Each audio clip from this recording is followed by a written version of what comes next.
I have to say the overall performance and the overall outcome of the project and working with Aqualinq from start to finish has really kind of been seamless.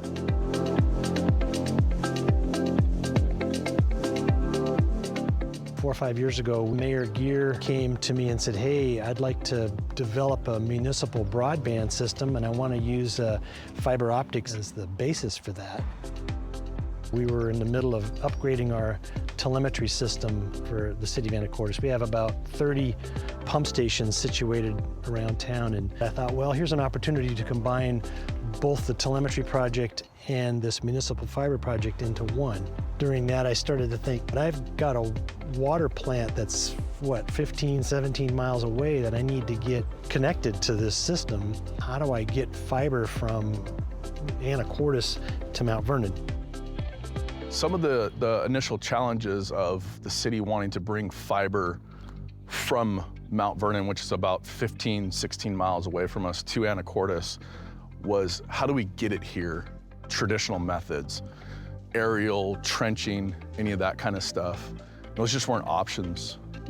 So I started calling folks I know, some of the people I'd networked in the past, and I ran into one guy who said, hey, you should call this company in England because they're putting fiber optics into live water lines. Okay, that sounds intriguing. So I got a hold of some of the folks there at Aqualinq, and yeah, the rest is history.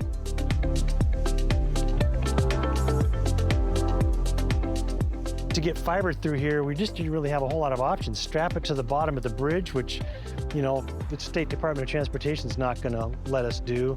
There's some high transmission lines on the other side over there that nobody was going to let us attach to. So there was really no options at all for us here, except our water line is just right over there, and we got two 36-inch water lines that go under the slough here, and the perfect place to put the fiber was in those. And rather than taking us years of permitting and I don't know how much money construction-wise, it took us about a half an hour to put it through here using the Aqualinq technique.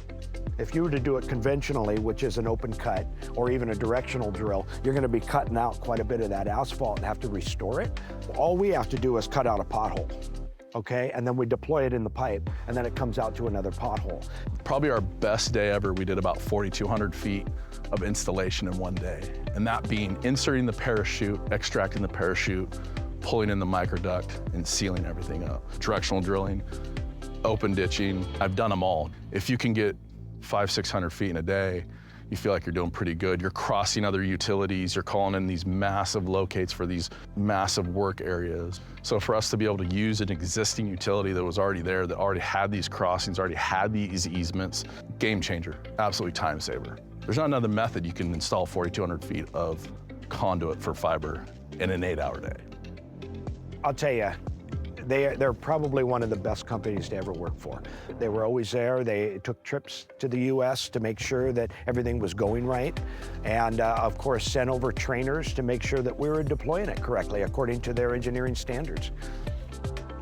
Anacortes was the first city in Washington State to be its own ISP and provider of fiber services.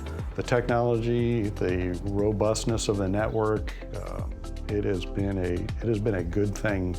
We knew that it was going to be beneficial to not only the treatment plant and the communication, but also to bring fiber to Anacortes at a reasonable rate.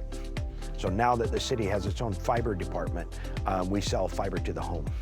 Without Aqualinq, I don't see how we would have crossed the river, and I absolutely don't see how we would have crossed the slough.